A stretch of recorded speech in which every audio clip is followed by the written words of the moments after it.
Bukod naman sa Panagbangan Festival, kabilang sa mga inaabangan din ay ang pagdiriwang ng araw ng mga puso sa City of Pines at sa Benguet na talaga namang sikat dahil sa malamig nitong klima.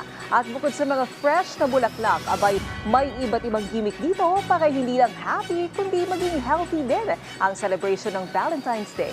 Silipin niyan kay Christine Sabaway ng PTV Cordillera. Sa darating na Valentine's Day, kanya-kanyang paraan ang mga magkakasintahan sa pagdiriwang ng araw ng mga puso. Tulad na lamang ng bagong magkasintahang sina Clara at Chad. Ayon kay Chad, espesyal ang okasyong ito dahil ito ang kanilang unang Valentine's Day bilang magkasintahan. Kaya nais niya itong gawing mas memorable. Bala ko po na parang isurprise po si Clara na bilang ng bouquet, tapos parang bigyan ng gifts po, tapos mag-date lang po kami sa labas, sa resto po ganun, tapos ganun po, mag-spend time together lang po kami. Samantala, simple lamang ang plano ni Pia sa Valentine's Day. Ayon sa kanya, basta magkaroon sila ng asawa niya ng oras sa isa't isa ay ayos na.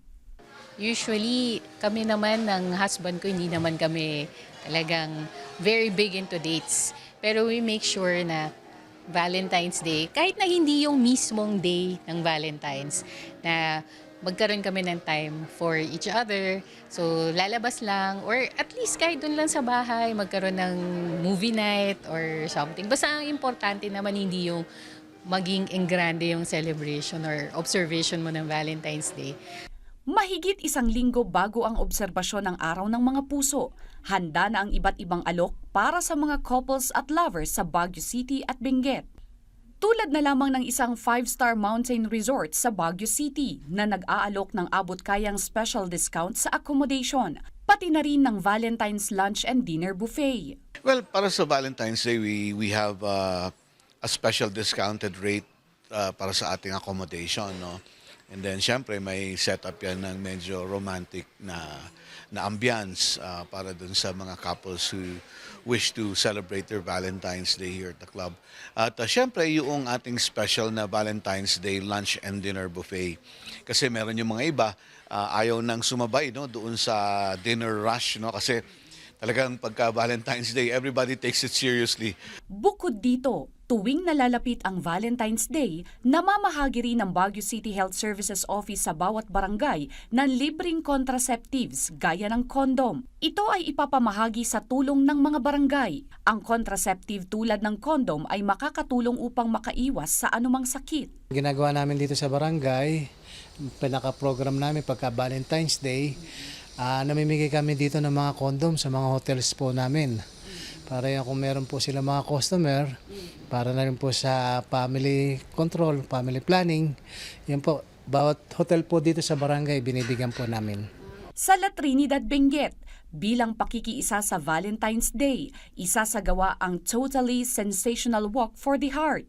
Layunin ng aktibidad na itaguyod ang malusog na pamumuhay, pangangalaga sa kalusugan ng puso at pagpapalakas ng pagkakaisa ng pamilya at komunidad. Samantala, narito naman ang presyo ng ilang bouquet ng bulaklak ngayong papalapit na ang Araw ng Mga Puso. Ang single bouquet ay umaabot sa 60 peso, triple bouquet 300 pesos, round bouquet 350 pesos at arm bouquet na aabot sa 500 hanggang 700 pesos. Inaasahan namang tataas pa ang presyo ng mga bulaklak sa mga susunod na araw habang papalapit ang Valentine's Day. Samantala, ayon naman sa Bahong Farmers Organization, sapat ang supply ng bulaklak na rosas na nanggagaling sa La Trinidad, Benguet para sa papalapit na obserbasyon ng Valentine's Day. Marami namang supply, sapat na sapat. Sana naman po hindi sila mag-import. Kasi kaya naman ng bulaklak natin dito na mag-supply sa ibang lugar. Christine Bornolia Sabaway para sa Pambansang TV sa Bagong Pilipinas.